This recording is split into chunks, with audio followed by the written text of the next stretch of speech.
यही तो कमाल की बात है सरोज सिंह जी।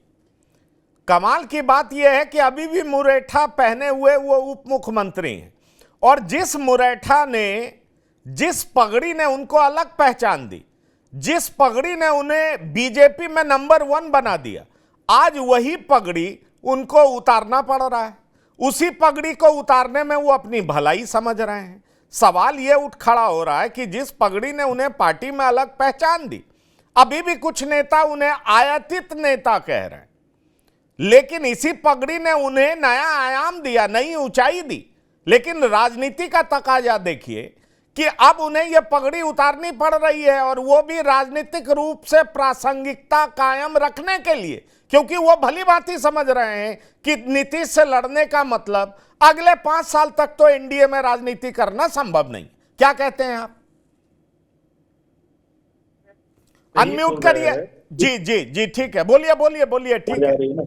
करे कि जो पगड़ी बांधने का मकसद ही था, भाजपा में तो नंबर 1 पे थे वो, मकसद था बिहार की नंबर 1 की कुर्सी पर जाना। पगड़ी का मैसेज यही था, अपने समाज को, अपने वोटर्स को ये मैसेज देना था कि ये पगड़ी बांधी दी हमने, नीतीश कुमार हटेंगे, नंबर 1 की कुर्सी पर हमको चले जाना। लेकिन जो राजनीतिक परिस्थितियां बदली बिहार में, जिसकी हम लोग बार बार चर्चा कर रहे हैं, उस परिस्थितियों में उनको एहसास हो गया कि अब नंबर 1 की कुर्सी हमसे बहुत दूर जा चुकी, दूर नहीं बहुत दूर जा चुकी है। तो ऐसी परिस्थिति में उस पगड़ी का कोई मतलब नहीं रह जाता है। अब लड़ाई है प्रासंगिकता बनाए रखने की भाजपा के अंदर। अभी एक चर्चा आप कर रहे थे कि नीतीश कुमार के साथ वो कितने कंफर्टेबल होंगे। देखिए, नीतीश कुमार कंफर्टेबल नहीं है इन लोगों के साथ। नीतीश कुमार अटल जी, आडवाणी जी के साथ रह चुके हैं, उनके मंत्रिमंडल में रह चुके हैं। वो नरेंद्र मोदी को लेकर बहुत दिनों तक कंफर्टेबल नहीं थे, पूरा देश जानता है। तो फिर सम्राट चौधरी के साथ वो कैसे कंफर्टेबल हो सकते हैं, विजय सिन्हा के साथ कैसे कंफर्टेबल हो सकते हैं। लेकिन क्योंकि पिछला जो राजनीतिक परिस्थितियां थी, क्योंकि 3 नंबर की पार्टी है जनता दल यूनाइटेड, तो उनको कंप्रोमाइज करना पड़ा। लेकिन अब चूंकि लोकसभा चुनाव के बाद इनके नंबर बढ़े हैं, नीतीश कुमार के, मतलब पॉलिटिकल नंबर की संख्या तो घटी सांसदों की, लेकिन जो 12 हैं वही अपने आप में काफी हैं। उन्होंने दिखाया कि अभी हम हैं बिहार के राजनीति में, रिलेवेंट है अभी बिहार के राजनीति में, और लोगों ने इसको स्वीकारा कि हाँ नीतीश कुमार हैं अभी रिलेवेंट।